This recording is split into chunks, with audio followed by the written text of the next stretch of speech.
സുഹൃത്തുക്കളെ, നമ്മളിപ്പോൾ ഉള്ളത് കരിപ്പൂർ എയർപോർട്ടിലാണ് കേട്ടോ. അപ്പോൾ അത് ലഗേജൊക്കെ എടുക്കാൻ വേണ്ടിയിട്ട് കുറച്ച് സഹോദരന്മാരൊക്കെ അവിടെ ഉണ്ട്.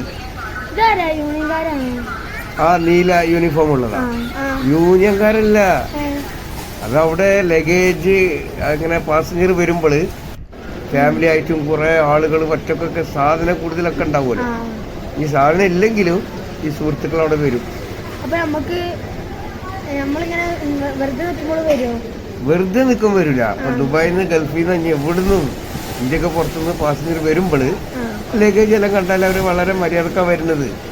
അപ്പൊ നല്ലൊരു ഇതെന്താണെന്നറിയോ, സാധനമൊക്കെ കൂടുതലുണ്ടെങ്കിൽ അവർ എടുത്തു വെച്ചോട്ടെ വണ്ടിയിൽ.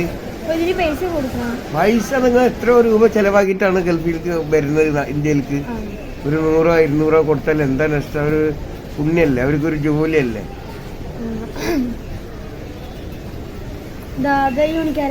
യൂണിയൻകാരെ ഇവിടെ വീട് ഇവിടെ ആയിരുന്നു അല്ല പോകുന്നത്.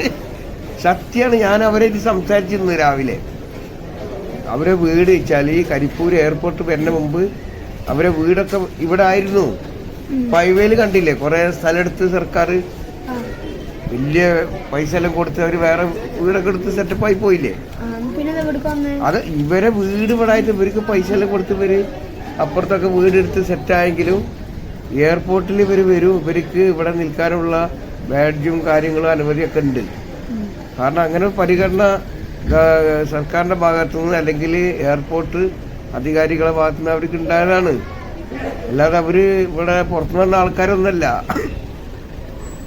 ഇന്ന് എന്നോട് ഒരാൾ പറഞ്ഞു, സോറി, ഞങ്ങളെ വീടവിടെ നിൽക്കുന്ന ഈ ബാത്റൂമിൻ്റെ അവിടെ ആയിരുന്നു, ഇവിടെ ആയിരുന്നു. ഇവരെ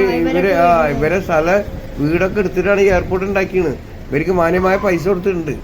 അപ്പൊ അവർക്ക് ഇവിടെ അവർക്ക് ജോലിയായില്ലേ. അവർ ആ യൂണിഫോമൊക്കെ ബാഡ്ജോ കണ്ടില്ലേ. ആരെടുത്തും പോയിട്ട് അവർ കുഴപ്പമൊന്നും ഉണ്ടാക്കുന്നില്ല. നല്ല മര്യാദക്ക് ഇരിക്കും. വേണ്ടെങ്കിൽ അവർ പോകും. പിന്നെ ഒറ്റപ്പെട്ട സംഭവമൊക്കെ ആർക്കെങ്കിലും പറയാനുണ്ടാവും. അവർ നിർബന്ധമായിട്ട് ലഗേജ് എടുക്കാൻ പറഞ്ഞു. ഇപ്പൊ ഇന്ന് എന്നോട് പറഞ്ഞു സീസൺ ടൈമിലാണ് കൂടുതലായിട്ട് പാസഞ്ചറൊക്കെ വരുമ്പോഴാണ് അവർക്ക് എന്തെങ്കിലുമൊക്കെ പൈസ കിട്ടുക. എല്ലാ സാധനം എടുത്ത് വെക്കുമ്പോൾ വളരെ കുറവാണ്. ഞാനിപ്പോൾ എത്ര മാസം പോയി അവരെ ശ്രദ്ധിക്കുന്നുണ്ട്. അവരോട് കഥ പറഞ്ഞിരിക്കും. ട്രോളിയിൽ ആളുകൾ വരുമ്പോൾ ചെല്ലും. നിങ്ങൾക്ക് താല്പര്യം ഉണ്ട് അവർ എടുത്തേക്കും. എടുത്ത് വെച്ചോട്ടെ. എത്ര രൂപ ചെലവാക്കിയിട്ടാണ് വരുന്നത്. ഒരു 100-200 കൊടുത്താൽ ഒരു നഷ്ടമില്ല. ഇനി സാധനമൊന്നും ഇല്ല, ചെറിയൊരു ബാഗ് മാത്രമേ ഉള്ളൂ. അവർ വരില്ല, കുഴപ്പമില്ല. ഒരുപാട് സാധനമായിട്ടൊക്കെ വരുമ്പോൾ അവർ എടുത്ത് വെച്ചോട്ടെ. നിങ്ങൾക്ക് സാധനം എടുത്തേക്കാൻ ആളുകൾ ഉണ്ടെങ്കിൽ പോലും അവർക്കൊരു ജീവിതമാർഗമല്ല. ഇതിൽ പ്രവാസിയായ ആളുകളുണ്ട്, ഒന്നുമില്ല, ജീവിച്ചു പോയി അത്ര തന്നെ. അപ്പൊ അവരായിരിക്കണമൊക്കെ അവരെ വീടും കാര്യങ്ങളും അവരുടെ നാടൊക്കെ ആയിരുന്നു. ഇനി അടുത്തൊരു വീഡിയോ ആയിട്ട് വരാം. ഇതെല്ലാം ഷെയർ ചെയ്യുക. മാസലാമ.